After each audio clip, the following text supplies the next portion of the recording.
By the third night of the Whitehorn blizzard, Redwash Basin had vanished. Wind tore across the flats at more than 60 miles an hour. The cold had fallen to 29 below. Snow buried fence posts and erased the line between earth and sky. At Coldwater Reach, one section of the willow windbreak snapped loose. Harlan Vexley tied a rope around his waist and placed the other end in Mara Bellwether's hands. If the wall failed, wind would strike the offset barn entrance and pack the doorway shut. Inside, Eli counted marker posts through the whiteout. Nell cried behind the canvas curtain. A milk cow strained in early labor. Noah Pike, the hand who had mocked Harlan's work, lay exhausted beside the stove. The rope jerked once, then nothing. 6 weeks earlier, Harlan had stumbled onto this property with a single plea: a little milk for his child. How is it that now the survival of the whole ranch rested on his ability to keep standing? Late in September of 1887, Harlan Vexley reached Coldwater Reach with nothing but an old handcart and 2 children. He was only 39, yet the trail had already aged him. His coat had been patched with 2 different kinds of cloth. One hand pulled the cart, the other carried 10-month-old Nell against his shoulder. 7-year-old Eli walked beside the wheel without asking how much farther they had to go. Harlan had spent years repairing barns, freight wagons, hand pumps, and storage sheds along Union Pacific supply stations. After his wife, Lydia, died from childbed fever, he could no longer travel with a repair crew while raising 2 children alone. 3 ranches had already turned him away. One offered work but refused the children.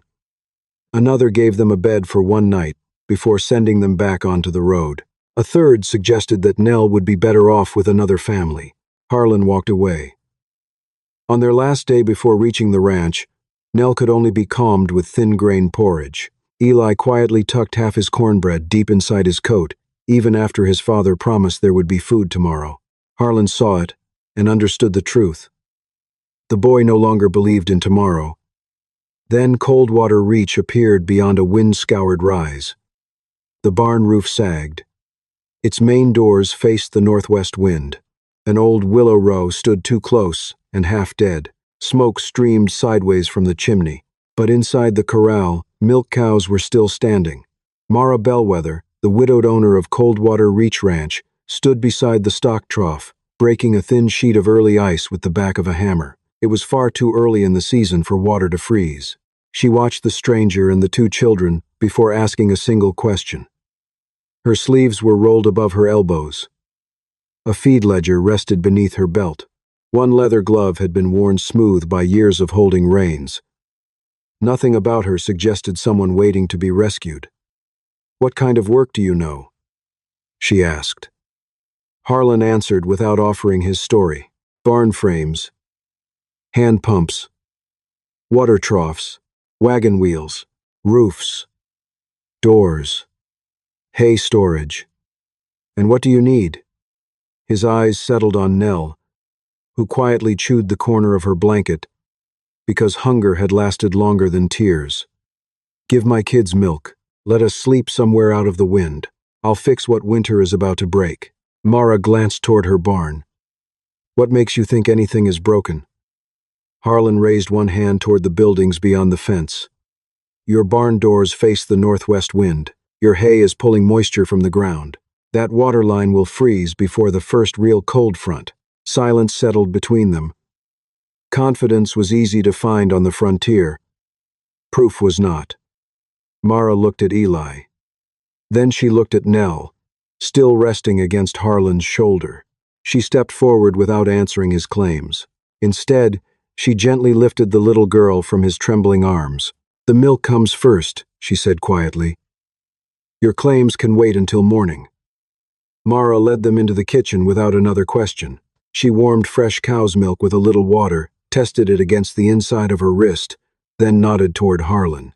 "Slowly," she said. "Her stomach has been empty too long." A bowl of beef, stew, cornbread, and dried apples appeared in front of Eli. Another bowl waited for Harlan, even after he quietly insisted he was not hungry. Eli ate without speaking. Before finishing, he secretly pocketed his leftover bread. Mara noticed. She said nothing. Instead, She laid another piece beside his bowl as though it had always belonged there. Across the table, Harlan tried to feed Nell, but his hands trembled from exhaustion. Mara reached forward and steadied the bottom of the cup without taking the little girl from his arms.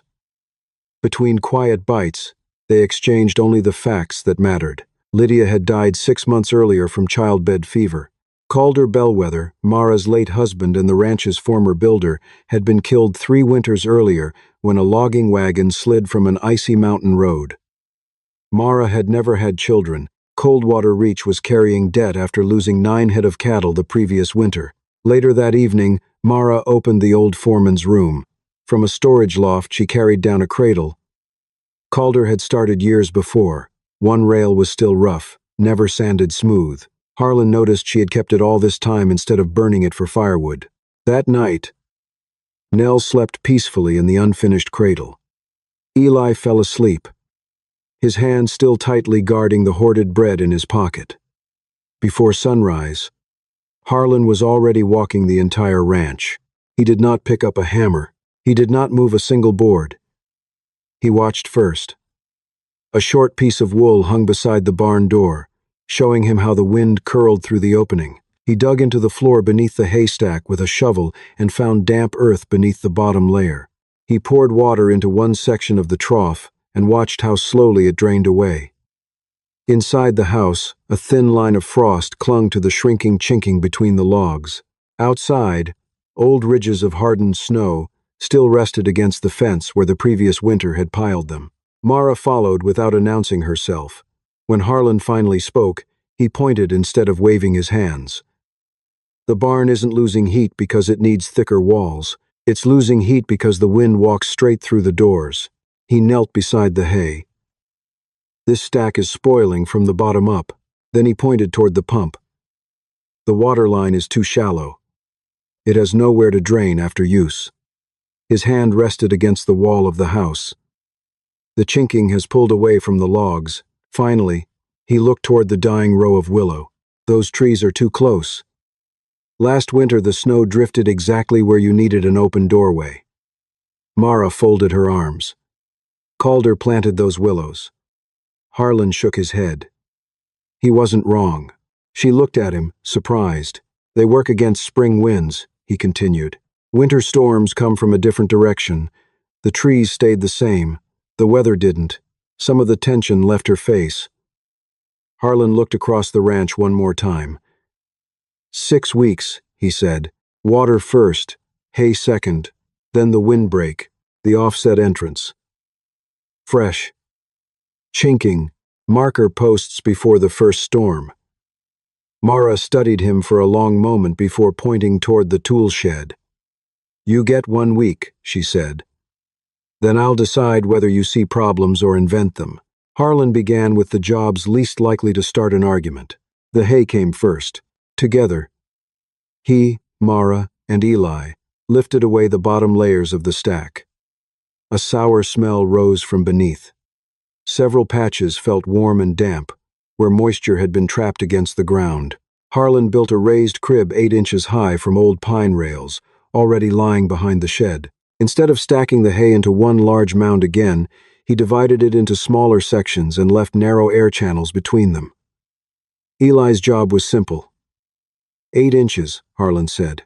The boy measured each gap with a short piece of wood and counted every space out loud. It was the most words he had spoken since arriving at the ranch. Next came the water line. Harlan opened a test trench and found the pipe buried only a little deeper than 2 feet. It should be 4 feet, 8 inches here, he said, and it needs enough fall to empty itself after every use. Mara studied the trench. We don't have time to dig the whole line. Then we don't, Harlan answered. We protect the stretch between the well and the milk cows first. There was no argument, only a shorter plan. Late that afternoon, Ruth Fenley, an elderly neighboring ranch widow who quietly watched over families across the basin, stopped by with fresh goat's milk and quiet news. Silas Greeley has been asking about Mara's new man. Nobody answered. As Ruth set 2 loaves of bread on the table, she noticed the bread Eli had saved peeking out of his pocket. She looked toward Mara. Should I leave 1 loaf? Mara shook her head. Leave too. That evening, Harlan handed Mara a short list. Every item that could be reused had been marked first. Everything that truly needed buying came last. By the third day, stakes marked the outline of Harlan's new windbreak across the open ground. It would stand 34 feet northwest of the barn, not in front of it, not against it. Far enough to weaken the wind before it reached the buildings. The frame would form an L shape. At its tallest point, it would rise 7 feet, 4 inches. Lodgepole pine would carry the weight. Willow branches would be woven between the posts, but never tightly enough to stop every gust.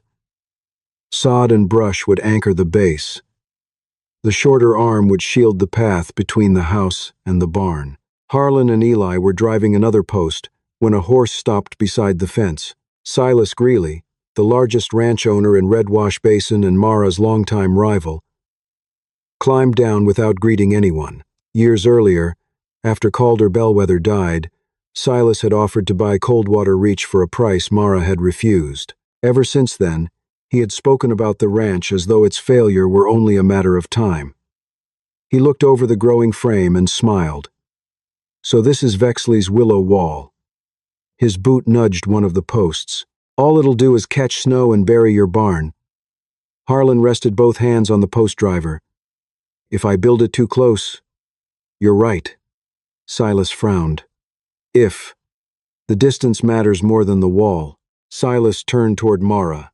Since when did a drifter become your engineer? Mara never looked away from the survey stakes. He is not a drifter, she said calmly. He is my foreman until the work proves otherwise. The words surprised everyone. Even Harlan. Silas let out a quiet laugh. You'll still need my freight road once winter closes in. If you have business to discuss, Mara replied. Put it in writing. Silas climbed back into the saddle. As he gathered the reins, he looked once more at the unfinished wall. Winter will decide which one of us is wasting time. He rode away without another word. Eli watched until the horse disappeared over the rise. Then he looked up at his father. What if he's right? Harlan picked up the next willow pole. Then we'll change it before the snow does. The first hard squall arrived sooner than anyone expected. Harlan tied narrow strips of cloth to the willow posts before the wind reached the ranch. He wanted to see how the air actually moved instead of guessing. The answer came within minutes. The center of the windbreak was too tight. The wind climbed over it, rolled downward, and slammed into the ground behind the wall. Thin snow and dry grass began drifting toward the barn entrance. One woven willow panel snapped loose. An old milk cow balked at the temporary passage and nearly tore a hinge from the gate. Far across the basin, 2 of Silas Greeley's hands stopped their wagon long enough to watch. Harlan never defended the mistake. He cut away nearly a fifth of the willow from the middle section. Mara studied the moving cloth strips for a moment. Try weaving the next pieces on a diagonal, she said. Let the wind spread, instead of fighting one flat wall. They worked until sunset. When the next gust came, it passed through the willow, slowed, and lost its force before reaching the barn. Harlan nodded toward the fluttering cloth. A windbreak that stops everything becomes another cliff. The wind only needs to lose its strength. The offset entrance revealed another flaw. The turn was too sharp, and the old cow refused the dark corner. Mara measured the passage with her eyes. We widen it. They moved the gate, opened the angle, and hung a lantern where the shadows had frightened the cattle. As darkness settled over Coldwater Reach, Mara handed Harlan the willow cutters. Your wall, she said. She looked at the cloth still dancing in the evening wind. My wind. Then she smiled. Just enough to be noticed. We fixed both. A week later, Edwin March, the county livestock inspector, rode into Coldwater Reach after hearing that Mara was rebuilding her barn before winter. He never laughed. Instead, he asked difficult questions. A tighter barn can trap moisture. Deep bedding can build ammonia. A hay crib can heat from the inside if the air doesn't move. A homemade water line can pull dirt back into the trough. That canvas curtain is safe only if it stays clear of the stove. Harlan listened without interrupting. Together they checked the ridge vent, tested the bedding by hand, measured the warmth inside the haystack, inspected the distance between the canvas and the stovepipe, and examined the drain valve beneath the water line. Before leaving, March made one request. Keep records for 3 weeks. Morning and evening temperatures. Firewood used. Hay fed. Barn moisture. Every time you break ice. Mara hung a ledger beside the kitchen door. March pointed toward the pipe where it passed through the wall. That section could become a cold bridge. I'll box it with dry wool and wood, Harlan replied. March nodded once. I don't believe your system will work. Harlan answered without offense. You should not. He looked toward the unfinished ranch. Not until it does. Mara handed a pencil to Eli. Write today's numbers, she said. The boy carefully marked the first line in the ledger. From that morning on, facts would speak before opinions ever could. But before the numbers could prove anything, the cold spoke first with a practical test. The first batch of chinking failed. Harlan had mixed too much clay into the mortar. After 2 cold nights, the fresh seams shrank away from the logs. Fine cracks appeared. A strip of wool held against the wall still fluttered in the draft. Without complaint, Harlan reached for his scraper. We start over. Mara stopped him. My father used to seal sheep sheds, she said. Calder learned from him. Less clay, more animal hair, more rye straw. Scratch the first layer before finishing the second. Harlan nodded. They mixed another batch. This one gripped the logs instead of pulling away. Later, while searching the storage loft, Harlan found an old canvas roll. The leather stitching along its edges was still intact. Lydia made this, he said quietly. We used it as a draft curtain in a freight camp. He started measuring where to cut it. You don't have to, Mara said. Together they hung the entire canvas between the sleeping room and the main room without removing a single stitch. As they worked, Harlan spoke of Lydia for the first time. She never feared the cold, but she always checked a child's wrist before she checked the fire. She could sew a tighter leather seal than most men could build with wood. Mara smiled faintly. Calder always set 2 tin cups beside the stove every morning. The next morning, 2 cups stood there again. Neither of them mentioned why. That evening, the room held its warmth far longer than before. Harlan rested his hand on Lydia's old leather stitching for a moment, then quietly let it go. The canvas stayed exactly where it belonged. The rhythm of the ranch slowly settled into something steady. While Harlan worked with both hands outdoors, Mara cared for Nell without ceremony. She warmed milk, changed blankets, walked slow circles around the stove when the little girl grew restless. Before long, she could tell the difference between a cry for warmth and a cry for food. At first, she held the baby too stiffly. Then something changed. Nell stopped crying when she heard Mara's boots crossing the floor. Tiny fingers reached for the collar of Mara's coat. More than once, she fell asleep on Mara's shoulder while Mara recorded hay and firewood in the ledger with a pencil still in her free hand. One evening, Harlan stepped inside and found them standing exactly that way. He reached for Nell. Mara gave the smallest shake of her head. She just fell asleep. Harlan simply laid his dry gloves beside the stove where Mara could warm her hands later, then walked back outside to check the trough. On another afternoon, Eli helped shell dry beans into a wooden bowl. After a long silence, he looked up. Why don't you have children? Mara smiled without looking away from her hands. Some rooms are built and never filled. Eli glanced toward the unfinished cradle where Nell slept. That one is filled now. Mara said nothing. The next morning, Harlan noticed something he had been hoping to see for weeks. The usual leftover cornbread now sat untouched on the table. For the first time since Lydia died, Eli had gone to sleep, believing it would still be there tomorrow. The first real cold snap arrived before anyone expected it. By sunrise, the temperature had fallen to 12 degrees above zero. It was the first honest test of everything they had built. The old barn had once struggled to stay above 19 degrees, with cold drafts crossing the floor all day.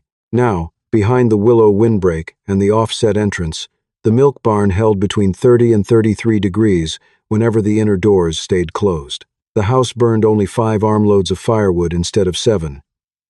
The bedding stayed dry. The hay beneath the raised crib smelled clean instead of sour. Then the water stopped.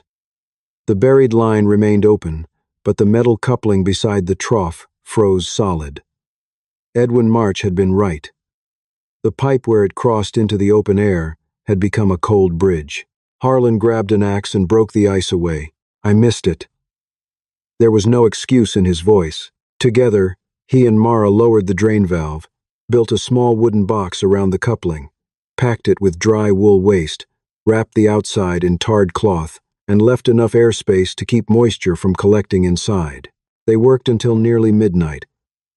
Mara walked out carrying 2 tin cups filled with hot chicory coffee. Harlan accepted one without lifting his eyes.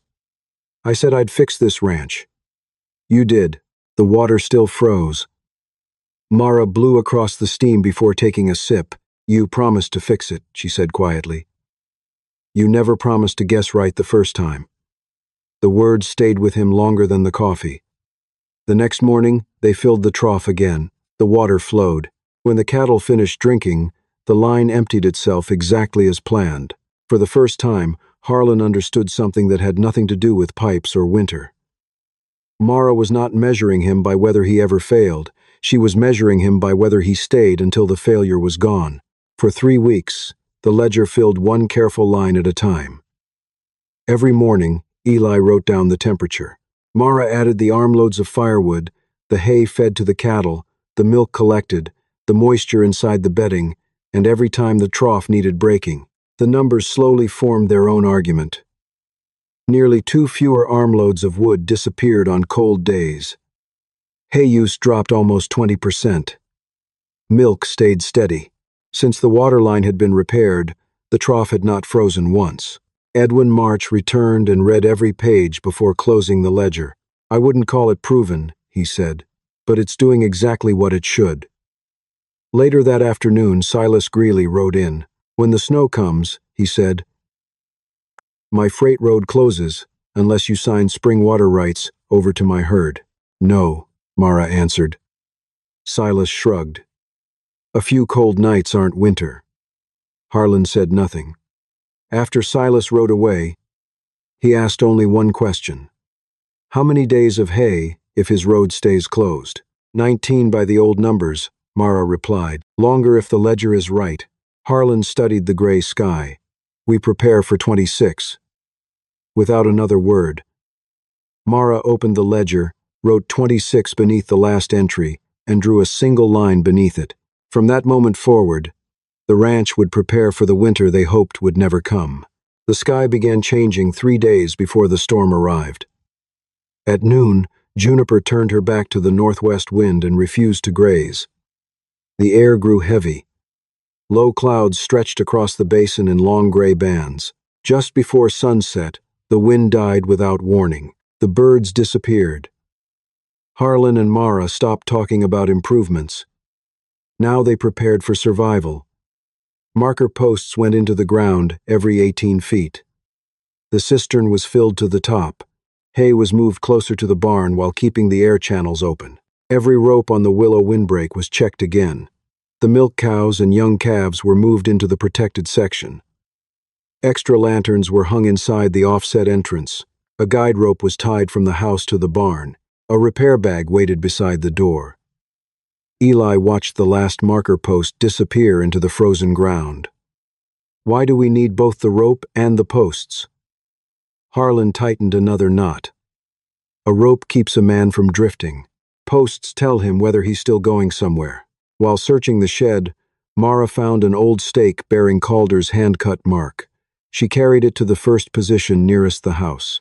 Harlan quietly reinforced the repair bag with a leather strap Lydia had sewn years before. Nothing useful was left behind. That evening, Ruth Fenley stopped on her way south to stay with relatives until the storm passed. She left fresh goat's milk on the table. Her eyes paused on the 2 tin cups beside the stove, but she said nothing. Near dusk, a written warning arrived from Edwin March. An Arctic front was pushing south. Winds could exceed 60 miles an hour. Once the snow began, no one should leave shelter. Everything that could be prepared had been prepared. Now the ranch would wait for the only judge that mattered. The Whitehorn blizzard arrived before dawn.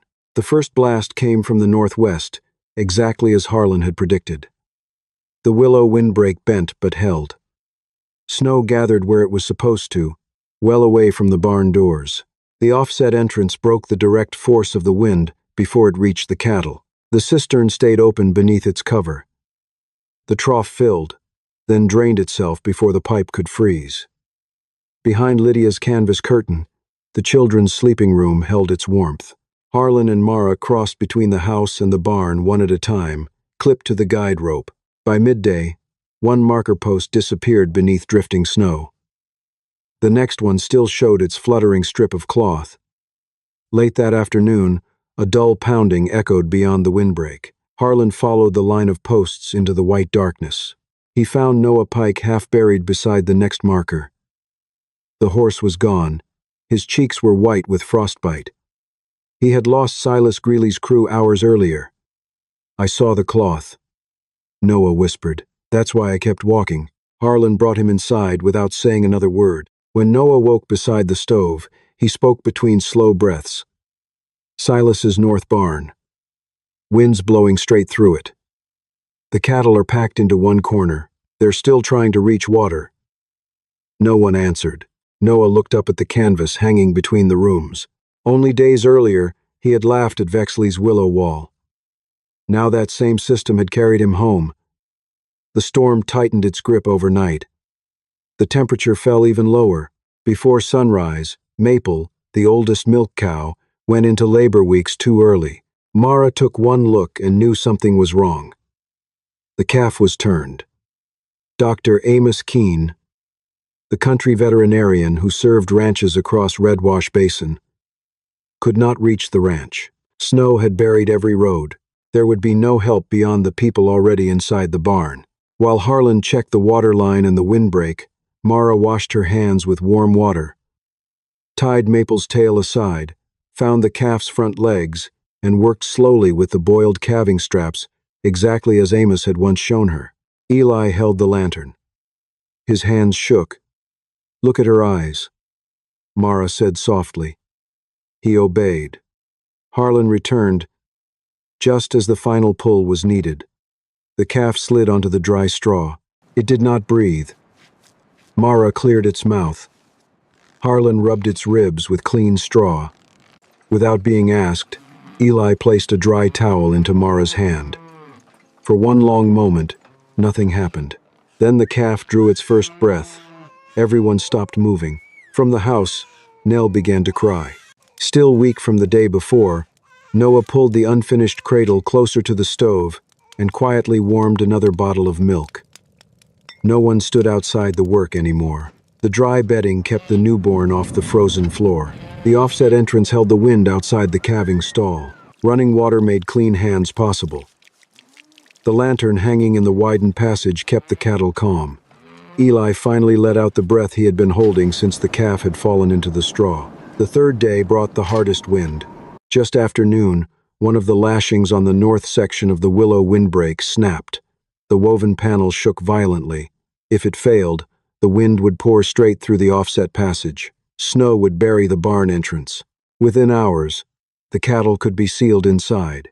Harlan reached for the rope. Mara caught the other end without a word. Outside, the storm erased everything beyond the next marker post. Harlan crawled from stake to stake. One post had already snapped. The loose willow lattice slammed into him, knocking him flat into the snow. His repair bag burst open. Tools scattered across the drift. Only Lydia's old leather strap kept the bag from blowing away. Inside the barn, Maple bellowed. Nell cried from the house. Mara gripped the rope with both hands. Then she felt 3 sharp tugs. Their signal. Give line. She fed more rope into the storm. Harlan reached the broken section and braced it with a spare willow pole, setting it across the frame instead of rebuilding the wall. It did not need to last forever, only until morning. The rope finally grew still. Mara pulled. A figure crawled out of the white darkness on one arm and one knee. Harlan pushed himself upright. It will hold until morning. Mara looked past him at the storm still raging across the basin. Morning is enough. By the fourth morning, the wind had finally begun to weaken. No one celebrated. They simply started counting. Every Maine animal was still alive. The newborn calf carried only a small patch of frostbite on one ear. The bedding remained dry. Water still flowed through the trough. The hay crib showed no heat or spoilage. The barn doors opened without digging through snow. There was still firewood stacked beside the stove. Noah Pike stood on his own feet again. Harlan walked the ranch with a notebook instead of relief. One brace had been too light. 2 marker posts needed to be set deeper. The outer cloth strips would need stronger stitching. The wooden cover over the water coupling needed a better roof. Mara watched him writing. You've counted every weakness before you've counted what survived. Harlan closed the notebook. The living can wait an hour. He looked across the battered windbreak. A weakness should not be allowed to hide behind success. Later, the clouds opened just enough to reveal a strip of gray sky. Steam drifted from the cattle as they breathed into the cold air. The children have their milk, Mara said quietly. Harlan studied the broken section of the willow wall. The ranch still needs fixing. Neither of them spoke about spring. Neither of them spoke about leaving. That evening, Mara placed Harlan's dry gloves beside the 2 tin cups waiting near the stove. She set them there as naturally as though they had always belonged. When the roads finally opened, people came to Coldwater Reach for answers instead of rumors. Edwin March arrived first. Dr. Amos Keene followed. Then came neighboring ranchers who had spent 4 days digging cattle from snowdrifts. March inspected everything without hurry. He checked the barn temperature, felt the bedding with his bare hand, examined the water system, counted the surviving cattle, measured the remaining hay, and read every page of the ledger from the first 3 weeks before the storm to the last entry written during it. At last, he closed the book. The barn stayed drier. The herd burned less feed than expected. Stable water made the difference. The windbreak stood where the snow wanted to settle, not where the doors needed to open. And every flaw you found early was corrected before the blizzard arrived. Noah spoke next. I'd be dead if those marker posts hadn't been there. Silas Greeley came last. His ranch had lost cattle. Part of his north barn roof had been torn away. He offered no apology. Instead, he looked toward the willow wall. How far did you set it from the barn? 34 feet through the middle.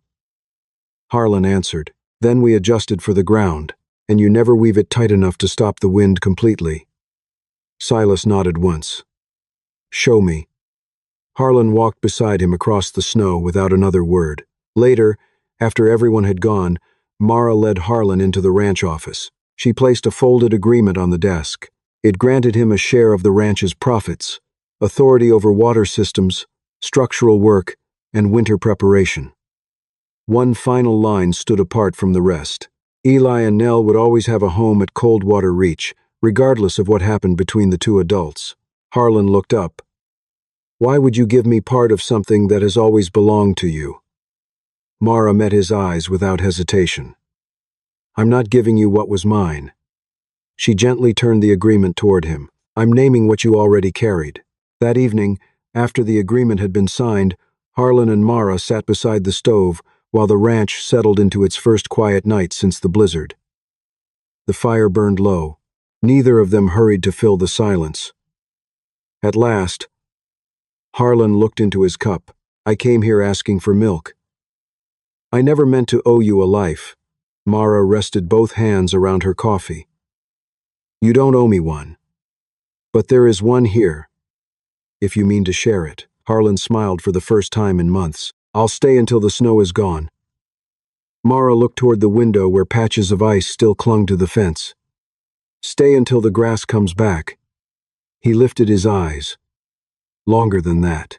They didn't marry as soon as the roads reopened, as the work still came first. In the following weeks, they focused on rebuilding the broken windbreak. Under Harlan's guidance, Neighboring ranches, even Silas Greeley, soon adopted the Coldwater winter plan. It wasn't until early May that Harlan and Mara held a quiet wedding, witnessed by Dr. Amos and Inspector March. The celebration lasted only long enough to sign the papers, as Maple was calving again. Silas never attended, but a neat bundle of straight willow stakes resting beside the fence served as a silent blessing. A few days later, Eli looked up from the ledger. "Do I have to call you something else now?" "You never have to call me anything you don't truly mean," Mara smiled. Eli nodded. Mara. For her, that was enough. But weeks later, after tripping near the marker posts, he blurted out, Mara." She rushed over to brush the dirt from his hands, pretending not to hear the word he almost finished. Spring slowly returned.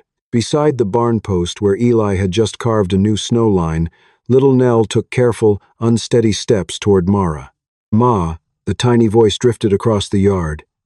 Mara didn't rush forward. She simply knelt, patiently waiting for the girl to finish the last few steps on her own. Harlan traced his eyes over the repaired windbreak, the open barn doors, and the grazing cattle. "And it still needs fixing." "That's a good thing," Mara replied, handing him the second tin cup. "You said you'd stay as long as there was work." Coldwater Reach didn't survive because winter showed mercy. Winter showed none. It survived because every weakness was fixed before the storm could exploit it. Harlan and Mara never rescued each other. They simply stopped mistaking loneliness for strength. And out here on the frontier, that lesson would endure far longer than any winter.